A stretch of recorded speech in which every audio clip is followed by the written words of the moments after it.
my God. Moonshining. The one thing that reinforced what you're saying to me right now was when Amanda goes sorry, not to jump ahead, but Amanda goes to Sierra when they're leaving. Nice working with you. It was hilarious. That's What? a dead What are giggle. we You just what are we confirmed talking that about? you are show friends.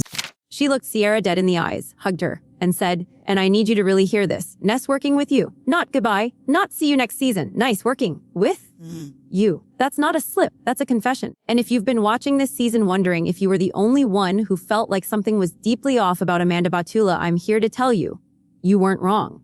You already knew. You just needed the receipts.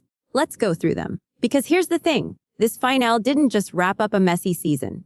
It pulled the curtain back on something that's been hiding in plain sight for months, maybe longer. And once you see it, you genuinely cannot unsee it. We start the episode with Sierra pulling Kyle aside. And look, Sierra's gotten better at these conversations. She's softer in her delivery. She tells him she wouldn't even be having this talk if she didn't love him. And honestly, first time I watched it, I believed her completely. Second time, I still believed her. But I noticed something else. Sierra isn't helping Kyle and Amanda. She's helping Amanda. There's a difference, a big one. Every word she says to Kyle is in service of what Amanda wants. Not what's best for the relationship, not what's fair, not what's true. Just what Amanda wants. And by the end of this episode, that framing hits completely different. Because we see how Amanda actually feels about Sierra, about all of them. But before I get to that, we need to talk about the igloo. Lindsay pulls Carl aside, leads him to this little private spot at the party. And something happened in there that I genuinely did not expect to feel emotional about. Because Lindsay forgiving Carl, or even just giving him the space to apologize properly, that should have felt gross. This is a man who ended an engagement on television, 2 months before a wedding, on camera, and she gave him the floor. Carl's apology was a little rehearsed, I'll be honest. It felt like he read something in a book and just delivered it back. But here's what it wasn't. It wasn't. I'm sorry if I made you feel that way. It wasn't. I don't think I actually did that. He said, I'm sorry that I did that to you. That's growth, even if it's small, even if it came 2 years late. Even if she had to walk to him to get it, because he never would have come to her. And that's the part that made me a little sad, actually. I want to stop here for a second and just say, watching women on these shows have to chase down the basic decency they deserved from the beginning.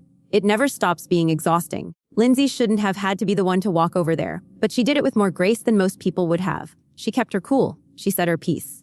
And something in that moment healed. Okay.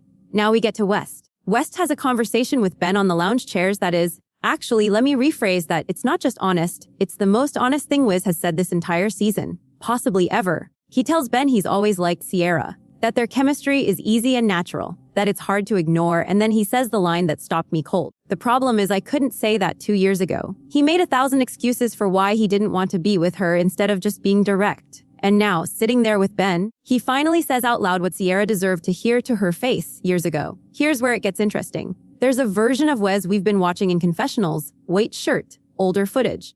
That's the Wes who was still crafting a narrative. Then there's another version, button-up shirt, longer hair, different energy. That's a more recent Wes. A Wes who knew what we know now when he sat down for that interview. And the difference is not subtle. He's a man who cannot say no, not because he's kind, because his ego won't let anyone walk away from him disappointed. And that's how he ended up tangled with Amanda. That's how all of this started. And now, Amanda. There is a scene in this episode where Sierra, Amanda, and Maya are talking at the party. Amanda pulls out the same move she's been running all season. The, I'm never going to be good enough, routine. The little voice, the wounded eyes, the whole performance. And Sierra finally takes the gloves off. She basically tells her, it's time for Amanda to take care of Amanda. And I'm watching this thinking about everything we know, everything that came out, and the words Sierra is saying to this woman, championing her, fighting for her. None of it landed the way Sierra intended it to. Because Amanda had already made her choices. She was never actually listening. She was managing the situation. And the reason that matters, because Sierra said something that I haven't been able to shake. She said, if this was Mia, I would have already been to her house, packed her things, and dragged her out. That's what you do for your real friends. Amanda isn't her real friend. Amanda is her TV friend. And Sierra knew it, somewhere deep down, even when she was fighting hardest for her. And then comes the moment, the kiss. I'm not going to pretend I was expecting it to hit me the way it did, but everything that happens after that kiss reframes the entire night. Wiz isn't just confused. He's a man who pulls someone close and then pushes them away and then pulls them close again because he doesn't know how to sit with the consequences of his own choices. Sound familiar? Now here's where it all comes together. Kyle spends the whole party circling Amanda like a plane that can't get landing clearance. He tries to approach her. She shuts it down every single time. But you want to know what the look on her face actually says.